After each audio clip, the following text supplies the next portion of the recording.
Ayan, at kukunin na ni Bessie yung snapper na gumalaw daw dyan. O, dyan na, mga...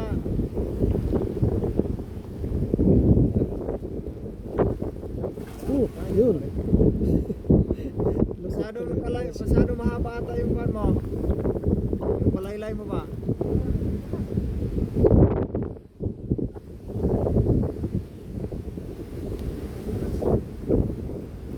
Lakas ng hangin.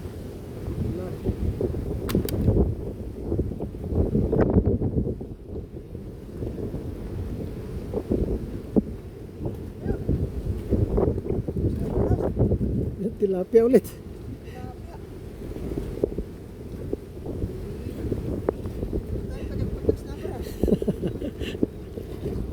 Doon, kaso maraming kahoy kasi doon, maraming kawayan doon sa may kapatay yung malapit sa bahay. Pwede Pinagagisa yun. nila.